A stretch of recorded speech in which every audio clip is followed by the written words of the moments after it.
Pirates braved storms, cannon fire, and angry captains, but few things were as unforgiving as the cold. Out on the open sea, warmth wasn't a comfort, it was survival.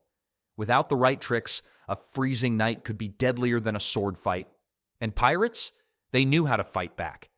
Their first line of defense wasn't treasure or weapons, it was what they wore. Pirates didn't just throw on whatever rags they had available, they developed systems that would impress even modern outdoor enthusiasts. First came thin linen shirts that wick sweat away from the body. Next, woolen mid-layers trapped precious body heat. Finally, outer layers of leather or oilcloth kept wind and water at bay. A pirate might look bulky shuffling around the deck in all these clothes, but they'd live to plunder another day. Wet clothes could kill faster than any Navy patrol. When waves crashed over the gunwales and soaked a pirate to the bone, they had tricks to stay alive. Wool became their miracle fabric. Even when soaking wet, wool retains about 60% of its insulating properties. Pirates would quickly wring out wet garments rather than removing them entirely, knowing that even damp wool was better than nothing. Ships often had makeshift clotheslines strung below decks where garments could dry without being blown away. "A cold head makes for a dead pirate" wasn't just a saying, it was survival wisdom. While we picture pirates with flashy bandanas, their headwear choices were deeply practical. Tricorn hats weren't just for looks. Their broad brims channeled rain away from faces and necks. Under these, pirates often wore close-fitting caps or bandanas that covered their ears. Since humans lose up to 25% of body heat through their heads, this simple practice kept many pirates alive through bitter nights on watch. The humble sock became a treasure as valuable as gold doubloons when temperatures dropped. Pirates hoarded extra pairs and developed clever modifications. Some stuffed their footwear with straw or rags for extra insulation. Others wore multiple pairs layered together. One account from a captured pirate mentioned socks being so valuable that they were specifically listed in ship articles detailing how loot should be divided. When a Spanish merchant vessel was captured off the coast of Cuba in 1718, the first items pilfered weren't jewelry or coins, but the dry woolen socks found in the captain's quarters. The fingers and hands needed special attention too. Frostbitten digits couldn't tie knots or wield weapons, a deadly liability in their dangerous profession. Pirates fashioned crude mittens from scraps of leather and wool, often leaving the trigger finger exposed for those moments when they needed to defend the ship. Some crews swore by coating their hands in animal fat or whale oil before putting on gloves, creating an additional barrier against the biting cold. When pirates captured military vessels, the coats and boots aboard weren't just trophies, they were survival gear. Naval and Army uniforms were made of higher quality wool and leather than most pirates could otherwise obtain. The thick wool coats of British Royal Navy officers were particularly prized, not just for their warmth, but for their waterproof qualities. Pirates cared little about insignias or decorations. They valued function over form when freezing winds blew. A pirate might sail with the emblem of 3 different navies on his stolen clothing, a fashion faux pas that kept him comfortably warm. Sometimes even the best clothing wasn't enough. On particularly frigid nights, pirates abandoned any pretense of personal space. They huddled together in groups, sharing body heat in the most sheltered parts of the ship. Some captains allowed the use of precious blankets and furs that would normally be saved for trade. In truly desperate times, cannonballs would be heated in the galley fire, wrapped in rags, and placed in sleeping areas to radiate warmth through the night, just far enough away to prevent burns. These clothing strategies weren't just about comfort, they were about survival and maintaining fighting capacity. A pirate crew suffering from hypothermia couldn't defend against attackers or manage a ship through stormy seas. The most successful pirate captains understood that keeping their crew warm was just as important as keeping them fed. But staying warm wasn't just about what pirates wore. As the biting cold continued to challenge them, they turned to what they put in their bodies as another source of warmth. Food wasn't just about satisfying hunger, it was fuel that kept the internal furnace burning when icy winds howled across the deck. Pirates discovered through trial and error that certain foods generated more body heat than others. Spicy ingredients became winter treasures on pirate ships. Hot peppers brought back from Caribbean raids weren't just for flavor. They triggered a genuine physical warming response. The capsaicin in hot peppers causes the body to increase blood flow and raise its temperature temporarily. One ship's log from 1706 noted that the cook would ration pepper supplies carefully during winter voyages, saving the hottest batches for the coldest nights. Salted meats, already a staple of seafaring diets for preservation purposes, served double duty in the fight against freezing temperatures. The high protein content required more energy to digest, generating heat in the process. Pirates navigating northern waters would consume extra portions of salt beef and pork when temperatures plummeted. Ship biscuits, those rock-hard staples of maritime meals, were dense with carbohydrates that provided slow-burning energy throughout long, cold watches. The relationship between rum and warmth stands as one of the greatest pirate misconceptions. While a swig of rum created an immediate sensation of warmth as it burned down the throat, this feeling was dangerously deceptive.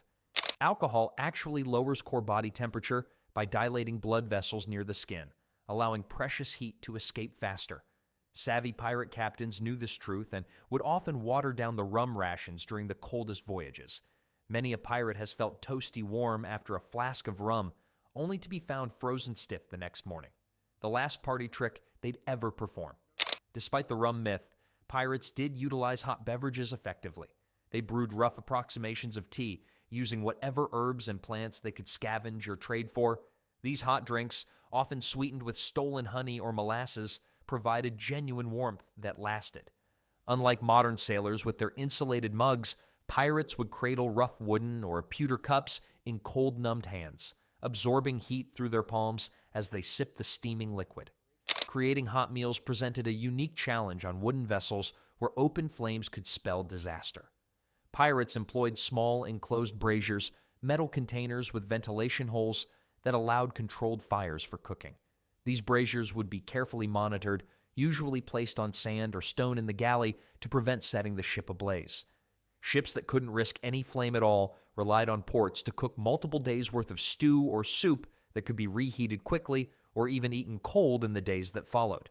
When flames weren't an option, pirates developed workarounds that would impress modern camp chefs. They'd wrap food in cloth and tuck it inside their clothes, using body heat to warm it to something slightly more appetizing than ice-cold hardtack. Perhaps the original meal prep technique, if somewhat less Instagram-worthy than today's versions.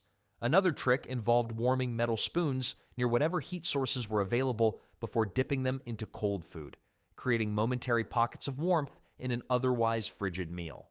Sharing became essential when warmth was at stake. The communal pot wasn't just about fair distribution, it was a survival strategy. Hot soups and stews stayed warmer longer in a single large container than in individual portions. During the harshest conditions, pirates would gather around the pot, each taking turns dipping their utensils directly into the shared meal. This practice, frowned upon during warmer months due to disease spread, became acceptable when survival trumped hygiene. Some pirate ships developed sophisticated meal timing strategies for cold weather. The largest, hottest meal would be served before night watches began, providing maximum internal heat during the coldest hours. Those standing watch might receive hot bricks wrapped in cloth alongside smaller food portions every few hours.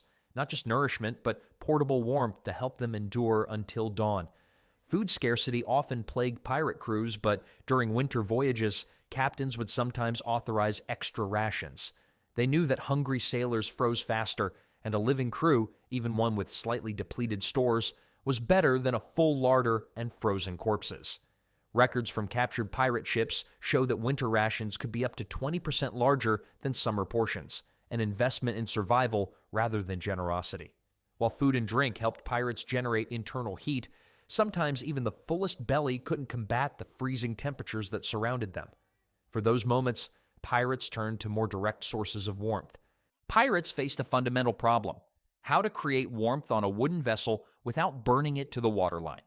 This challenge required ingenuity that went beyond simply lighting a bonfire on deck. The wooden structure of sailing ships created a deadly paradox. Fire provided life-saving warmth, but threatened instant destruction if it escaped containment. A single stray ember could ignite tarred ropes, wooden planks, or canvas sails, turning a ship into a floating inferno within minutes. Records from the early 18th century show that approximately 1 in 20 ships lost at sea went down not from storms or enemy action, but from accidental fires, often started by desperate attempts to stay warm. As one pirate saying went, "Fire keeps you warm once, but drowning keeps you cold forever." To manage this risk, pirates developed specialized containers for controlled fires. Enclosed braziers became prized possessions on cold weather voyages. These metal containers, often crafted from repurposed ship parts or stolen goods, featured tight-fitting lids and ventilation holes that allowed heat to escape while containing sparks. More than one foolish cabin boy earned a lashing after leaving a brazier lid askew, a mistake that could have earned the entire crew a one-way swim in freezing waters. Ship lanterns served double duty during cold spells. Beyond providing light, the heat generated by oil lamps and candle lanterns became precious. Pirates would gather around navigation lanterns during night watches, using the modest heat to warm their hands. Some creative souls developed rotating schedules where crew members would take turns standing near the lantern, each warming different parts of their bodies before switching positions. One pirate journal mentions a lantern dance where sailors would shuffle in circles around the warmest lamp, leading to the only known instance where a ship's navigator threatened mutiny over excessive lamp-based choreography. Metal objects became unexpected allies in the battle against freezing temperatures. Cannonballs, normally instruments of destruction, transformed into heat reservoirs during bitter nights. The galley fire would be used to heat these iron spheres, which were then wrapped in scrap cloth and distributed throughout sleeping areas. A single heated cannonball could radiate warmth for hours, making the difference between sleep and shivering. Ship carpenters might heat their tools during the day, tucking warm hammers and mallets into their bedding at night to create pockets of heated air. The practice of sleeping in groups wasn't just a space-saving measure on crowded ships. Pirates practiced what modern survival experts call the huddle, a defensive formation against cold that relies on shared body heat. During Arctic passages, up to 6 men might sleep pressed together, rotating positions throughout the night so that no single person remained exposed to the cold edge of the formation. Studies of body heat transfer suggest this practice could raise the effective temperature experienced by the group by as much as 15 degrees. Stolen goods often found unexpected uses in pirate warming strategies. Luxurious furs and blankets intended for wealthy merchants became communal warming resources. Rugs and tapestries were repurposed as insulation, hung against the wooden walls of the ship to create air pockets that trapped heat. One account describes a pirate captain who ordered a stolen silk merchant's entire inventory used as insulation in the crew quarters, simultaneously keeping his men warm and removing evidence of the theft. The very structure of the ship dictated where warmth could be found. Ships generated their own heat patterns, with some areas naturally warmer than others. The galley, with its cooking fires, remained the heart of warmth. Areas near the center of the ship, below the waterline, maintained more stable temperatures than exposed upper decks. Pirates learned to map these warm zones and would rotate sleeping positions based on who had endured the coldest watches or performed the most physically demanding tasks. Ship design itself evolved partly in response to cold weather challenges. Pirates operating in northern waters preferred vessels with more enclosed spaces. They would modify captured ships, adding canvas partitions and makeshift walls to create smaller air pockets that retained heat more effectively. The most coveted ships had small, well-insulated captain's quarters, which explained why mutinies mysteriously increased by 30% during winter months. Nothing motivated democratic rearrangement of sleeping quarters quite like frostbite. Water, normally the enemy of warmth, could sometimes serve as an ally. The temperature of the sea itself rarely drops below freezing, maintaining a constant temperature that can feel warm compared to bitter winds. Some desperate pirates would use this principle by rigging tarps to catch and channel small amounts of seawater into containers within the ship's interior. This created thermal mass that, while damp, released steady heat as it gradually cooled to air temperature.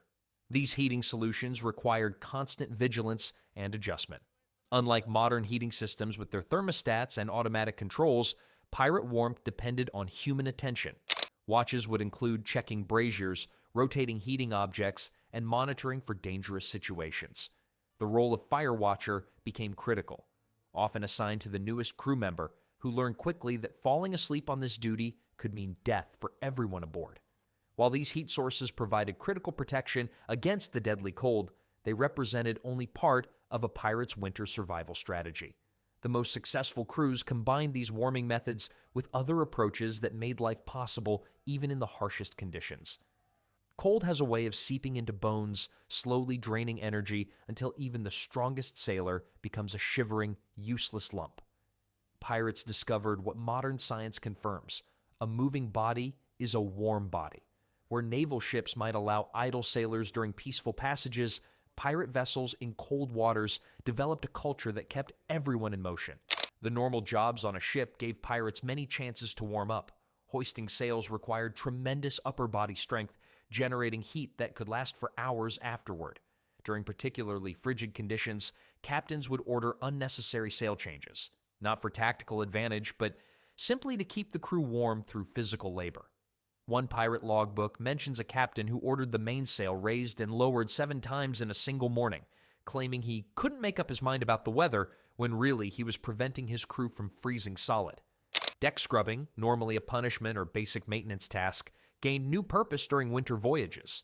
The constant bending, scrubbing, and moving across the deck got blood flowing to fingers, toes, and ears, the body parts that freeze first. Some pirate ships developed rotation systems where each crew member spent at least 1 hour per day on hands and knees scrubbing, regardless of the deck's cleanliness. The unexpected benefit? Pirate ships operating in northern waters often had the cleanest decks in the Atlantic. The ropes and lines used to control the sails became a surprising friend in the fight against cold. Climbing the web of ropes that controlled sails made pirates use their whole body, creating lots of body heat. Records show that lookout duties in the crow's nest, typically the coldest, most exposed position on the ship, were limited to 15-minute shifts in Arctic conditions. The climb up and down actually produced more warmth than the time spent watching for ships or land. Combat training served dual purposes in freezing conditions. Sword practice, typically a daily routine on any fighting vessel, intensified during cold spells. Sparring with wooden practice swords or engaging in knife-throwing competitions kept blood pumping while maintaining essential skills. Winter pirate attacks were often preceded by unusually intensive training sessions, partially to prepare for battle, but equally to ensure the attacking crew was thoroughly warmed up before the fight began. Music and dance turned out to be powerful tools against the cold. Sea shanties weren't just for coordinating work. They provided rhythm for stomping dances that generated heat from the feet up. The hornpipe hustle became infamous on pirate vessels, with men jumping and spinning until sweat poured despite freezing temperatures. There's a reason the most elaborate pirate dances originated in northern waters rather than the Caribbean, and it wasn't because they had better musical taste. The small spaces below decks became makeshift workout spots during the worst weather. Pirates developed compact workouts that could be performed in cramped quarters. Push-ups against walls, squatting contests, and arm wrestling tournaments kept blood flowing when going above deck meant risking frostbite.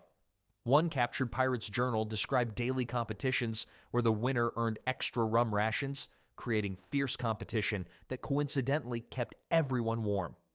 Rowing small boats between ships or to shore, normally considered exhausting labor, became a coveted assignment in cold weather. The full-body motion of rowing generates heat quickly, warming even the most chilled pirate within minutes.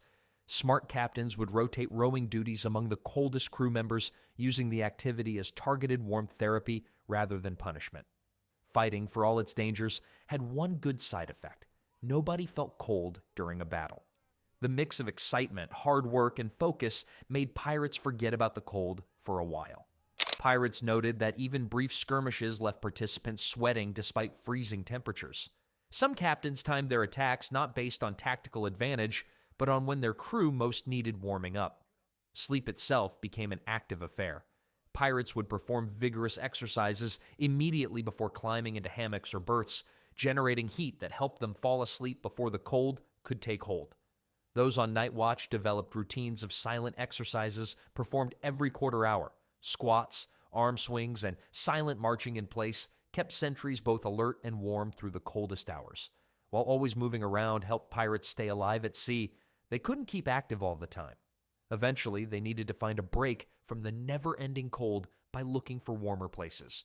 Smart pirates knew that sometimes the best way to deal with cold seas was to avoid them completely.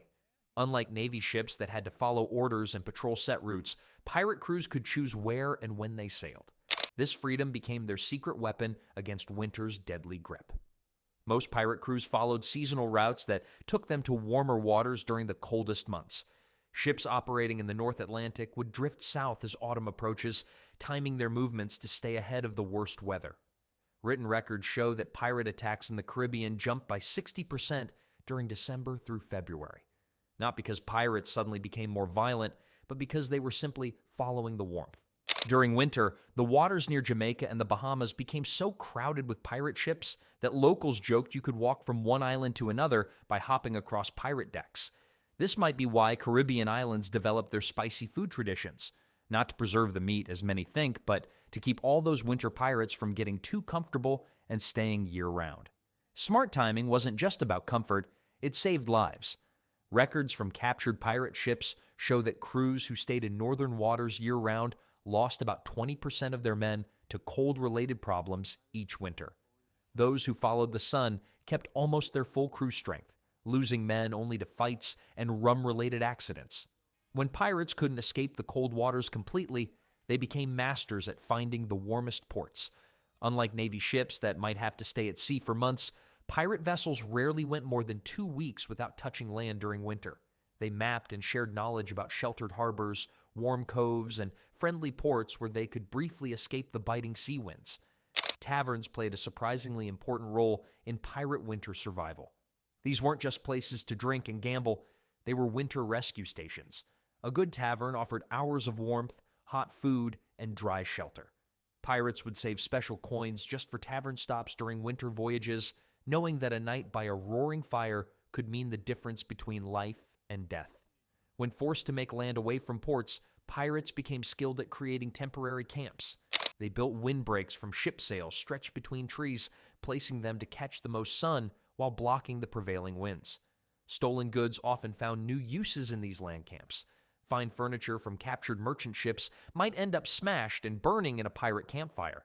Expensive rugs became tent floors that kept the ground's chill away. Nothing says fearsome pirate quite like a bearded man in a pink silk dressing gown, but it beats freezing to death with your dignity intact. Pirates rarely stayed in one place for long, but some crews created semi-permanent winter shelters on remote islands. These simple huts, often dug partially into hillsides for extra protection, could be used year after year as crews followed their seasonal routes. What truly set successful pirate crews apart wasn't just their survival gear or warming tricks, it was their flexibility. They adapted to whatever conditions they faced, changing their entire lifestyle based on the weather. This adaptability became a pirate's greatest strength. These 5 approaches, clever clothing, strategic eating, innovative heat sources, constant movement, and smart seasonal planning, formed the complete pirate strategy for cold weather survival. Together, they demonstrate that pirates weren't just lucky or tough. They were creative problem solvers who developed an entire science of staying warm when the seas turned cold and deadly.